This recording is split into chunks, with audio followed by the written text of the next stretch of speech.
Hello, welcome to the New Moon Collective reading. My name is Celeste. I'm a root worker, intuitive energy healer. And today's reading, we are going to dive deep into the energies of the new moon. We're going to figure out what is needed in the collective to set our intention for this next moon cycle, new moon to new moon. We are going to speak with the ancestors and ask our ancestors what gifts they have available for us throughout this this new month, this new moon phase and month. And we're also going to tap into the energies of the natural world. And I feel like that kind of sums up what I do as a practitioner. I offer womb healing ceremonies, both one-on-one as well in collectives. And those are the three things that I'm guided by in all those ceremonies. And, you know, the moon, our ancestors, and the earth. And those are the three energies that we're going to harness in this new moon ceremony. So welcome, and sit back, relax, and let's open the way.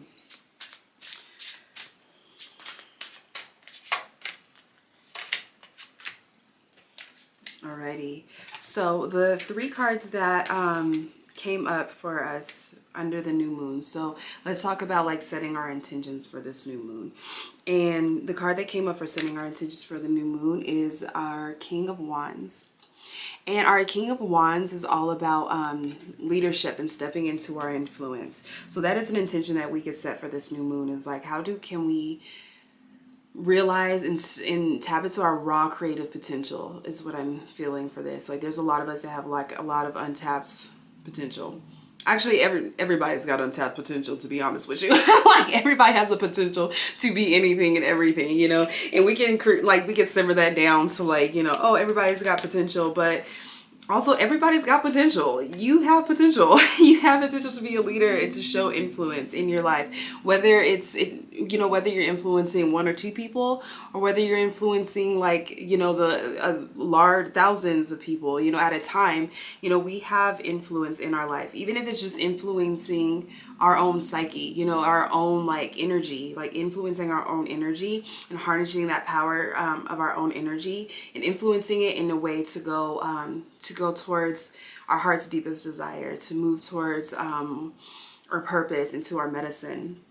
So the King of Wands wants us to just remember that that we have influences over other people, but most importantly, you have influence over yourself. You have influence over where your attention is flowing, and kind of being that leader in your own life. So we move into the Nine of Pentacles, asking like, how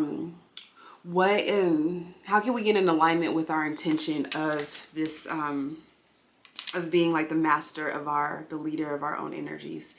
And the Nine of Pentacles is what came up. We see a person, a femme, around the abundance of earth and the fruits of the labors of the earth.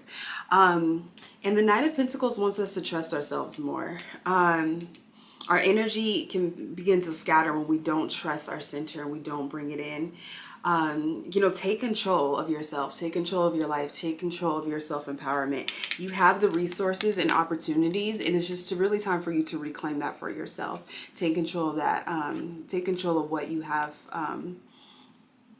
Take control of your energy, take control of your power. You know, too many of us are kind of like giving it away, which kind of is why we have the Magician. And I'm showing it to you upside down, but it was laying, when I pulled it, it was laying upside down in reverse. And there's so many of us.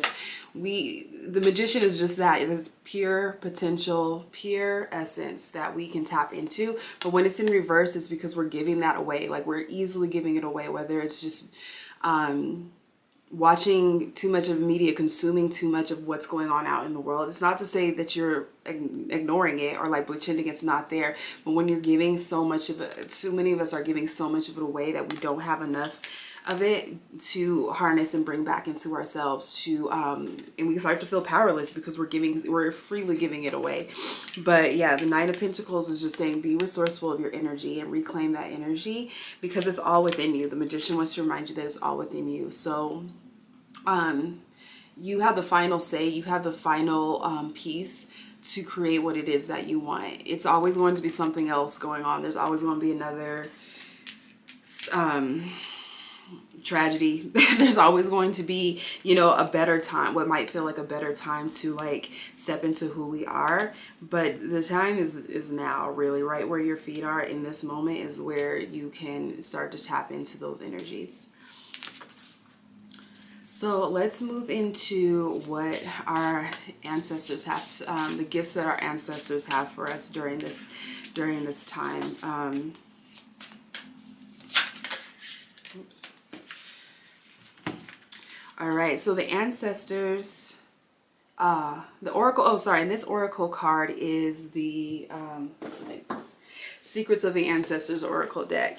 And so what gifts are available to us from our ancestors? And we have the Father of Water, balance and harmony.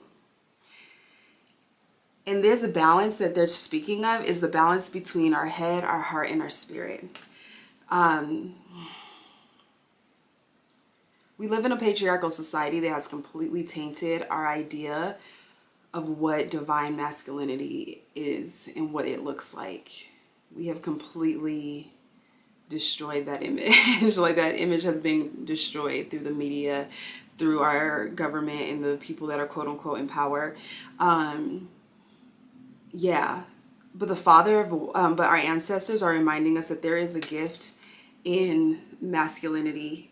The Father of Water is like an elder, a grandfather who is kind, who is spiritually mature. That is the gift essentially of this, that our ancestors are reminding us that they have bestowed upon us, is the gift of spiritual maturity. And we can have emotions, we can feel deeply, and we can, you know, allow ourselves to emote and to express and to have passion and balance. We can also find our center and become clear on what the next steps are, what you know, what the goal is, what the purpose is underneath it all, you know, and within it, you know. So spiritual maturity is really the gifts of the ancestors right now. The grandfather is very stable, he's kind, he's compassionate, you know, and that's that divine masculine energy that has been gifted to us, that we can be tapping into during this time. So embrace those feelings and allow yourself like emotional harmony, so that you can be in balance, so that you can have that fluid communication and conversation between the head, heart, and spirit. So I'm now going to pull from my Hoodoo tarot cards, and we're going to speak with the grandmothers and the grandpas, and the papas and the grandmas.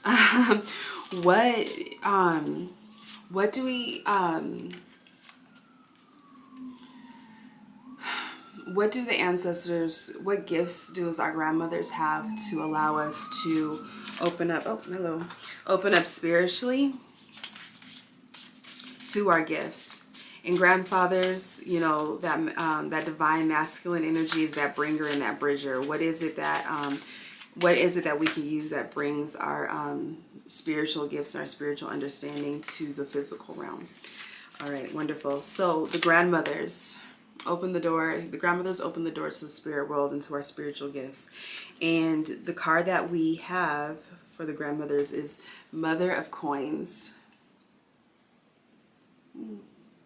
Oh, there it is. Mother of Coins. Your grandmother wants the grandmothers all want us to invest in invest in our life. Invest in like improving our lives, right? Individually and for the collective. And you know what? Trying to improve our lives in like the times we're in now is very tiring. So you see she's asleep, right? So your grandmother wants you to get rest as a way to improve your life.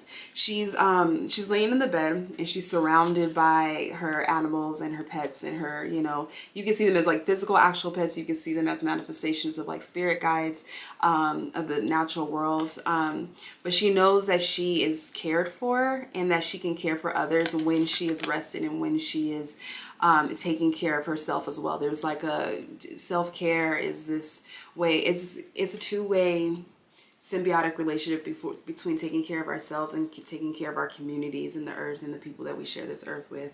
So definitely rest more. Definitely, if we want to even see it as, you know, being in nature more, spending time in nature is a way to take care of yourself. Around her head, we have lavender and jasmine.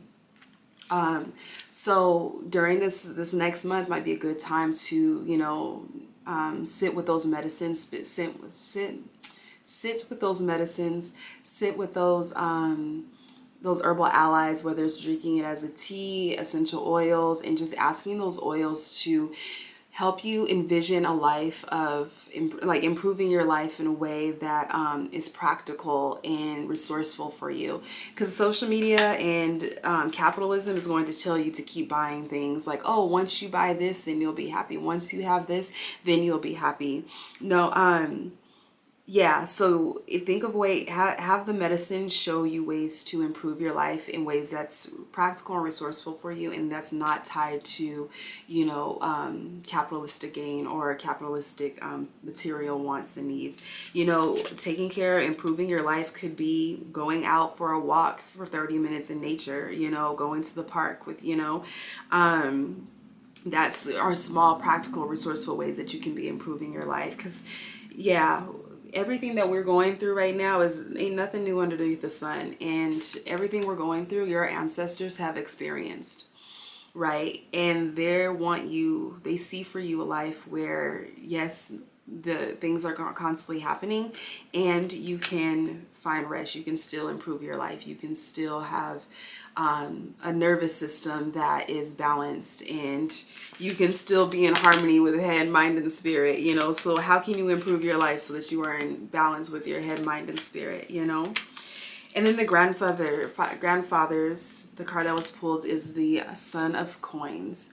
And you see with the Son of Coins, the kid is looking at an astrological chart, and he has an almanac in his hand. Farmer's Almanac. So the grandfathers are asking us to be meticulous about our time and about the way we move in this world, and about what we're doing with our energies, because you are the leader, and you have power over your energies and what you're choosing to do and where you're choosing to put your mindset.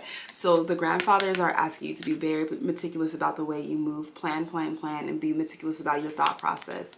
The Son of Coins, when it's in reverse, if it's in reverse, it's a poverty consciousness. It's like guilt around comfort, guilt around privilege, guilt around, you know, having the resources you need. And your grandmothers are telling you that they want you to tap into those things. They want you to tap into comfort. They want you to tap into your resources and your privileges. And so the grandfathers are, you know, again, seconding that seconding that of what your grandmother is saying, and remembering to just be meticulous and be thoughtful about it. You know, almanacs, when we think about almanacs, we think of farmers. You know, in the wintertime, they're planning, they're looking at the earth, they're watching, you know, they're taking information from last year's crops and what happened last year to make to make things better for this year, or to, you know, to grow an abundance of what they need in their grow abundance for what they need to survive and to thrive off of their yield, off of their work, off of their labor, you know. And so yeah, the grandfathers ask you to just plan, and not to use that energy for like poverty consciousness, or even if you're in a space where poverty and lack and scarcity is not your reality, not feeling bad for that, because I bet you a lot of the reasons why you're in that space is because of, and I'm specifically speaking to my people of color and my Black folks. If you're in a space where you are above, you don't have to deal with that in your day-to-day life. It's because what the ancestors have done for you, and their sacrifices that they've made for you to be able to access those resources and those places of comfort. Yeah, so let's speak with the earth.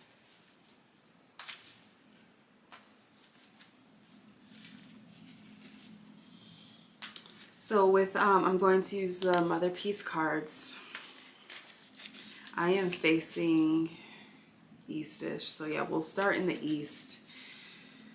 We'll ask what the energies of the east have, any messages the east has for us right now.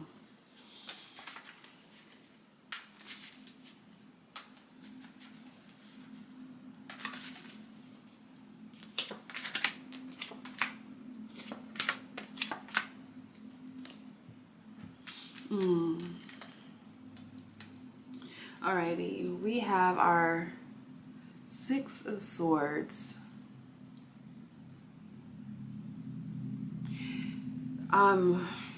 Release. Six of Swords is asking us to release our mindset, or release control over what we, our preconceived notion about who we thought we were, because we're going to be surrendering and falling into a new version of ourselves and rising into a new version of ourselves. And there's a sense of surrender that needs to happen for that. East. Okay, so this is the card of the South, so I had to figure out my directions. Okay, so this is the card of the South. We have the Two of Priestess. Your body holds the answers. It holds, yes, it holds the trauma, but it also holds the medicine. And Two of Priestess is asking you for you to work through somatic healing right now. Is going to really help a lot of us right now with kind of shifting through what's trauma, what's shadow, so that we can, you know, shine our light on it and shine our light through it. In the West, we have 10 of Wands. And we see it's a collective of femmes, and they are in art, they are dancing, they are in an ecstatic space.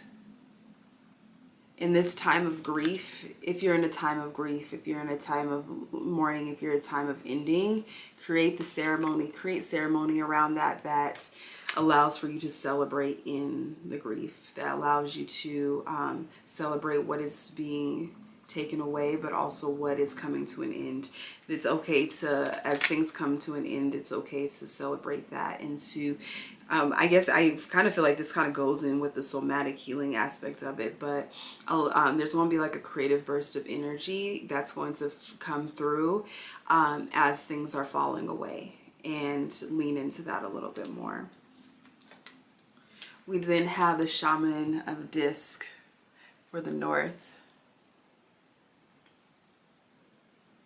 And the Shaman of Disc is, you know, there's a an elder on a horse being guided by an eagle.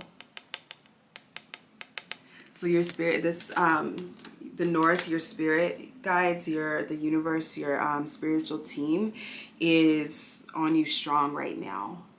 And it's time for you to really listen and awaken, to listen to what they have to offer, what they have to say. Finding time each day to sit with and being open to listening to the guidance of your ancestors, your spirit guides, your spiritual team, and allowing for it to move through your body so you can move forward. I think this Shaman of Disc card is also like really honing in on what we were talking about earlier about the being in leadership and directing your own life, right? You're going to have help from the spiritual world. You're going to have help from the ancestral realm and things. But at the end of the day, like, you are the one in control of your life and in the energies and the direction and the path that you are going, with full support and resources. And that is our collective womb reading for this new moon. Thank you for tuning in. Like, subscribe, follow. Thank you.